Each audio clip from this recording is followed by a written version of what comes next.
হিসেবে অমানুষ হিসেবে তো জন্ম নিইনি, মানুষের ভালোই করতে চাইছি। একজন মেয়ে মানুষ, একটা মেয়ে কোন লেভেল পর্যন্ত কষ্ট করতে পারে? আমি কারো কাছে ছোট হয়ে যাব,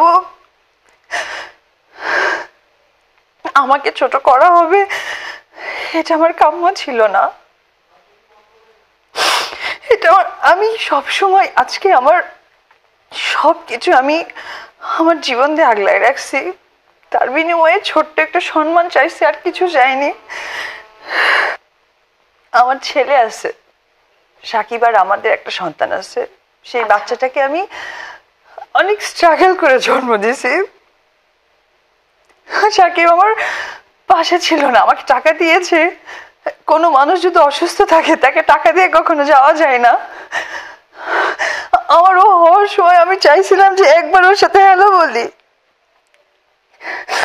আমি কি অন্যায় করছিলাম? আমি তো সাকিবের ভালো চাই, এখনো চাই, আমি চেয়ে আসছি।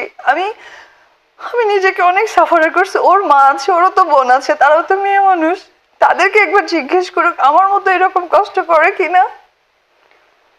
আমার কি অন্যায়? আমি নায়িকা, আর আমার অন্যায় আমি সাকিবকে অনেক সাপোর্ট করেছি, এটা আমার অন্যায়? আমি অনেক সাপোর্ট করেছি, আমি 10 মাস আড়ালে গেছি, আমাকে নিয়ে অনেক বিদ্রূপ মন্তব্য হয়েছে, আমি গায়ে লাগাইনি। আমি জানি আমার সাকিবকে ঠিক রাখতে হবে।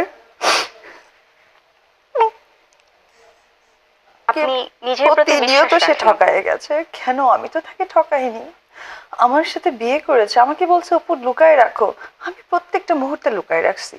আমার প্রেগনেন্ট, আমাকে বলছে তুমি লুকায় রাখো। আমি 1 মিনিটে আমার আমার প্রাণের ছবি বসগিরি, সেই ছবিটা আমি ছেড়ে দিয়ে গেছি 1 মুহূর্তে। আমি একটু শব্দ করিনি।